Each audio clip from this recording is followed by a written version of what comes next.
Bonjour, envisageons aujourd'hui le mode d'emploi du marché global de performance énergétique à paiement différé. Les textes en vigueur subordonnent le recours à cet instrument contractuel à la réalisation de deux formalités préalables et nécessitent que deux prérequis soient remplis.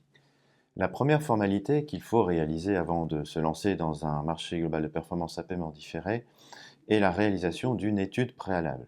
Cette étude doit présenter l'ensemble des caractéristiques du projet poursuivi par le maître d'ouvrage, ses enjeux, les performances qu'il poursuit, notamment énergétiques.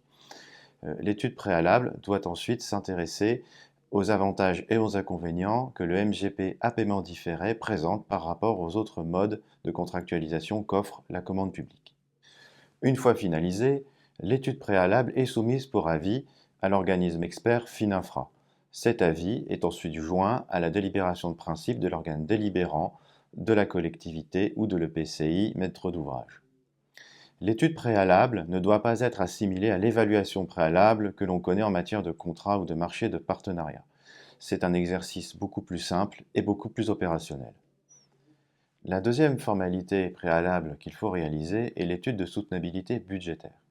Cette étude de soutenabilité budgétaire est destinée à synthétiser l'ensemble des aspects financiers du projet, et notamment la somme des coûts prévisionnels de ce projet hors prise en compte des risques, ou encore les conséquences budgétaires de ce projet sur la capacité d'autofinancement annuelle de la collectivité. Cette étude n'est certainement pas un audit de la situation financière du maître d'ouvrage. Elle est transmise pour avis à la direction des finances publiques compétente, puis ensuite elle est jointe à la délibération de l'organe délibérant. Premier prérequis, il faut disposer d'un projet. Ce projet doit être défini en termes de fonctionnalité ou de performance. Il n'est pas nécessaire au stade des formalités préalables de disposer d'un cahier des clauses techniques particulières, figé et définitif.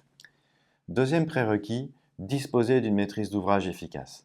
Le MGP à paiement différé ne dessaisit pas l'acheteur de sa compétence de maître d'ouvrage. C'est d'ailleurs là l'une de ses différences essentielles avec le marché de partenariat.